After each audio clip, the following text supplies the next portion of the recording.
सुप्रभात मित्रों। हिंदी की कक्षा में एक बार फिर आप सभी का स्वागत है। पिछले वीडियो में हमने पढ़ा कि भाषा क्या है। भाषा वह माध्यम है जिसके द्वारा मनुष्य अपने विचारों का आदान प्रदान अपनी स्वेच्छा के अनुसार, अपनी इच्छा के अनुसार करता है। भाषा के दो रूप हैं, मौखिक भाषा और लिखित भाषा। इसके अलावा राजभाषा हमने जाना, राष्ट्रभाषा जाना, मातृभाषा जाना, संपर्क भाषा जाना और मानक भाषा जाना। उसके बाद जाना बोली क्या है। ठीक है, हम यहाँ से एक बार फिर से ले लेते हैं। भाषा का क्षेत्र बहुत बड़ा होता है, विस्तृत होता है, लेकिन उन विस्तृत क्षेत्रों में जो बोली बोली जाती है, प्रांतीय स्तर पर जो बोली जाती है, उसे हम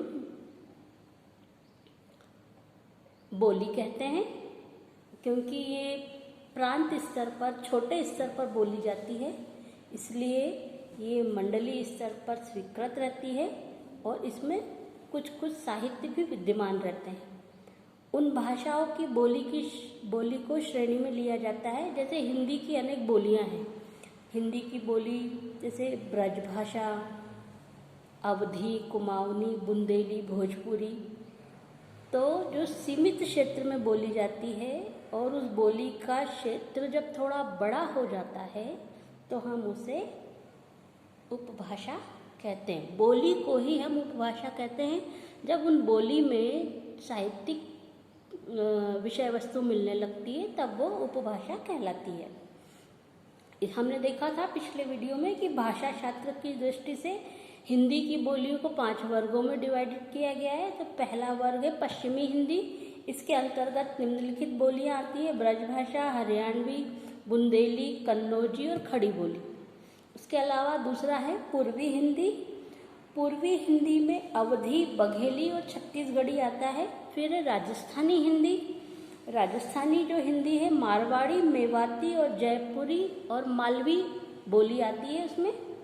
पहाड़ी हिंदी में गढ़वाली, कुमाऊनी, हिमाचली बोलियां हैं और बिहारी हिंदी में मगही, भोजपुरी और मैथिली बोली के रूप में बोली जाती है।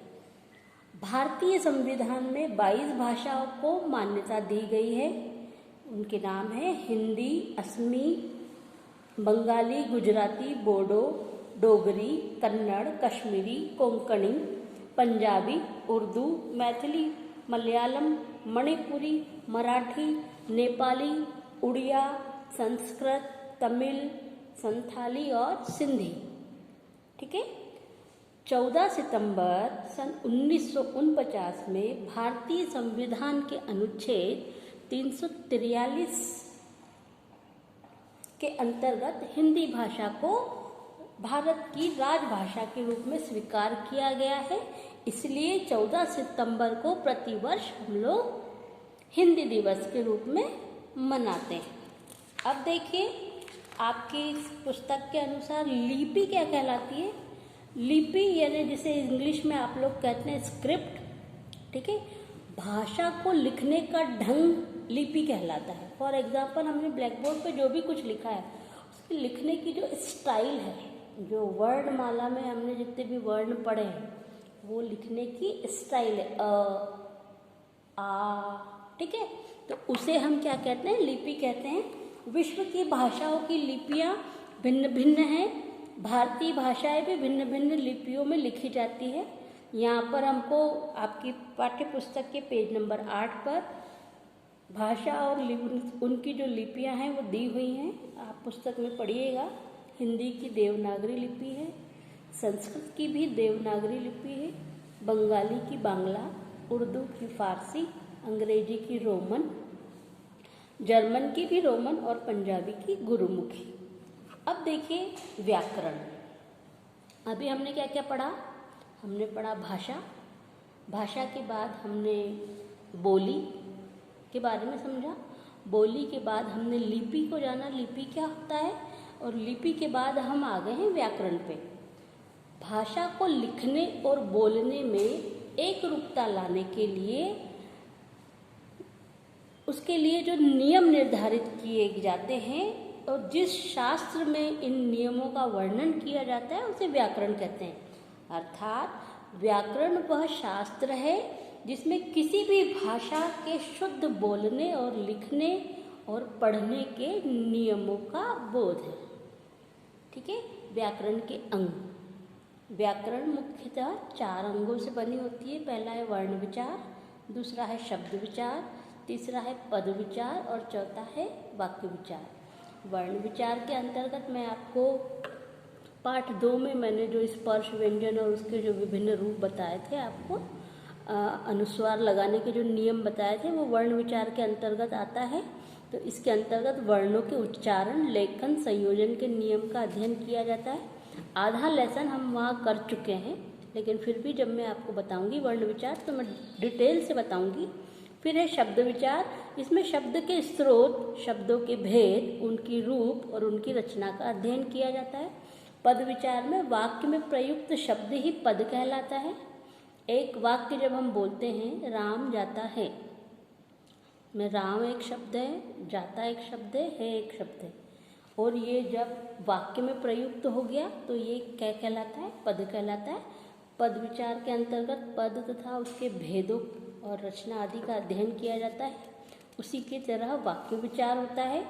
इसके अंतर्गत वाक्य संरचना, वाक्यों के भेद, वाक्यों का रूपांतरण तथा विराम चिन्हों का अध्ययन किया जाता है। विस्तृत रूप से हमने समझा इस पाठ के माध्यम से कि भाषा शब्द संस्कृत की भाषा धातु से बना हुआ है, जिसका अर्थ होता है वाणी को व्यक्त करना, और भाषा ही वह माध्यम है जिसके द्वारा मनुष्य अपने विचारों का आदान प्रदान करता है। भाषा के 2 प्रकार होते हैं, मौखिक भाषा और लिखित भाषा। इसके अंतर्गत हमने बहुत सी भाषाओं को देखा। राजभाषा, राजकाज की भाषा, राष्ट्रभाषा, राष्ट्र की भाषा, मातृभाषा, मनुष्य के जन्म स्थान से जुड़ी भाषा मातृभाषा, लिपि, भाषा को लिखने का ढंग, तरीका, और उसके अलावा है व्याकरण, भाषा के शुद्ध रूप और प्रयोग का बोध होना। ये सब हमने इस पाठ में जाना। अब हम आपको PDF फाइल के माध्यम से इसमें जो पुस्तकीय अभ्यास कार्य दिया है वो हम आपको वर्कशीट के थ्रू या PDF माध्यम से हम भेजेंगे। तो आप वर्कशीट के अंतर्गत जो भी आंसर्स दिए हुए हैं वो आप इसमें करिएगा। बुक की एक्सरसाइज से इसे बुक में ही लिखना है। तो मैं जो भी आपको आंसर्स बताऊंगी वो आप बुक में करेंगे। ये हम आपको PDF के माध्यम से भेजेंगे। उम्मीद करती हूँ ये पाठ आपको समझ में आ गया होगा। अगला पाठ है आपका वर्ण विचार। क्योंकि वर्ण विचार से संबंधित मैं बहुत कुछ बता चुकी हूँ, तो मैं अगला आपको वर्ण विचार के बारे में न बताकर हम आपको सीधे ले जाएंगे शब्द विचार की ओर। तो शब्द विचार के अंतर्गत हम विलोम शब्द, पर्यायवाची, ये सारे शब्द पढ़ेंगे। इसका हम विस्तार पूर्वक अध्ययन करेंगे। वर्ण विचार मैं वैसे तो बता चुकी हूँ आपको आधा स्पर्श व्यंजन तक, लेकिन मैं इसे, क्योंकि इसको समझने में काफ़ी समय लगेगा, इसलिए मैं इसे विस्तार पूर्वक आपको बाद में समझाऊंगी। तो पहले हम शब्द विचार लेंगे। तो आगे के पाठ में मैं आपको विलोम शब्द, पर्यायवाची शब्द विचार के अंतर्गत जो आते हैं मैं आपको बता देती हूँ। शब्द विचार के अंतर्गत आएंगे आपको अनेकार्थक शब्द, पर्यायवाची, विपरीत शब्द, श्रुति संभिन्नार्थक, अनेकार्थक प्रतीत होने वाले शब्द और अनेक शब्दों के लिए एक शब्द। ये मैं आपको पहले बताऊंगी। वर्ण विचार में आपको बाद में समझाऊंगी। तो हम अगले वीडियो में हम पाठ 4 पढ़ेंगे, शब्द विचार। आज के लिए इतना ही।